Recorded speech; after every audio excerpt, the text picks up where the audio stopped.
Pribadi yang percaya kepada kekuatan diri sendiri.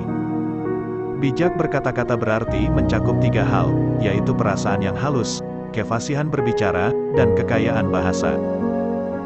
Orang yang pandai menyesuaikan diri adalah orang yang tahu posisi dirinya, dia mengetahui kelebihan dan kekurangan dirinya sendiri. Orang yang suka mengeluh tidak akan pernah menang, percayalah. Mengakui kekurangan diri adalah tangga untuk kesempurnaan diri, terus berusaha memperbaiki kekurangan diri adalah keberanian luar biasa. Pribadi yang berani adalah orang yang sanggup menghadapi segala kesulitan atau bahaya dengan tidak kehilangan akal. Orang yang tepat, cepat dan berisi dalam perkataannya, maka ia memperoleh penghargaan istimewa di dalam pergaulannya. Kepada pemuda, bebanmu akan berat, jiwamu harus kuat, tetapi aku percaya, langkahmu akan jaya, kuatkan pribadimu. Jangan pernah merobohkan pagar tanpa mengetahui mengapa didirikan. Jangan pernah mengabaikan tuntunan kebaikan tanpa mengetahui keburukan yang kemudian Anda dapat. Bahwasanya air mata tidaklah ia memilih tempat untuk jatuh, tidak pula memilih waktu untuk turun. Salah satu pengkerdilan terkejam dalam hidup adalah membiarkan pikiran yang cemerlang menjadi budak bagi tubuh yang malas, yang mendahulukan istirahat sebelum lelah. Jangan takut jatuh, karena yang tidak pernah memanjatlah yang tidak pernah jatuh.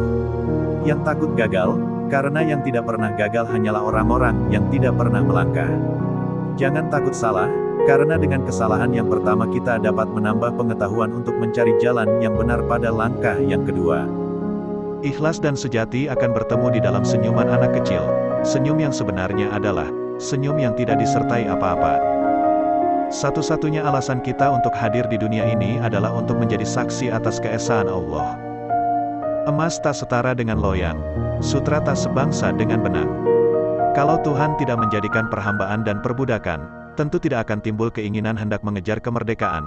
Memang kalau tiada kesakitan, orang tidak mempunyai keinginan untuk mengejar kesenangan. Oleh itu tidak keterlaluan jika dikatakan bahwa sakit dan pedih adalah tangga menuju kejayaan. Kata-kata yang lemah dan beradab dapat melembutkan hati dan manusia yang keras. Al-Quran yang dibaca baik-baik adalah tanda jiwa yang kenyang akan makanan bergizi. Orang berakal hidup untuk masyarakatnya, bukan buat dirinya sendiri. Supaya engkau mendapat sahabat, hendaklah diri engkau sendiri sanggup menyempurnakan menjadi sahabat orang.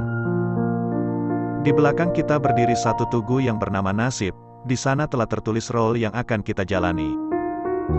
Seseorang yang menolak memperbarui cara-cara kerjanya yang tidak lagi menghasilkan, berlaku seperti orang yang terus memeras jerami untuk mendapatkan santan. Agama tidak melarang sesuatu perbuatan kalau perbuatan itu tidak merusak jiwa. Agama tidak menyuruh, kalau suruhan tidak membawa selamat dan bahagia jiwa. Kehidupan itu laksana lautan. Orang yang tiada berhati-hati dalam mengayuh perahu, memegang kemudi dan menjaga layar, maka karamlah ia digulung oleh ombak dan gelombang, hilang di tengah samudera yang luas, tiada akan tercapai olehnya tanah tepi. Adil ialah menimbang yang sama berat, menyalahkan yang salah dan membenarkan yang benar, mengembalikan hak yang empunya dan jangan berlaku zalim di atasnya, berani menegakkan keadilan, walaupun mengenai diri sendiri, adalah puncak segala keberanian. Salah satu pengkerdilan terkejam dalam hidup adalah membiarkan pikiran yang cemerlang menjadi budak bagi tubuh yang malas, yang mendahulukan istirahat sebelum lelah. Kecantikan yang abadi terletak pada keelokan adab dan ketinggian ilmu seseorang, bukan terletak pada wajah dan pakaiannya. Cinta itu perang, yakni perang yang hebat dalam rohani manusia. Jika ia menang, akan didapati orang yang tulus ikhlas, luas pikiran, sabar dan tenang hati. Jika ia kalah, akan didapati orang yang putus asa, sesat, lemah hati, kecil perasaan dan bahkan kadang-kadang hilang kepercayaan pada diri sendiri. Salah satu pengkerdilan terkejam dalam hidup adalah membiarkan pikiran yang cemerlang menjadi budak bagi tubuh yang malas, yang mendahulukan istirahat sebelum lelah. Takut akan kena cinta, itulah dua sifat dari cinta. Cinta itulah yang telah merupakan dirinya menjadi suatu ketakutan.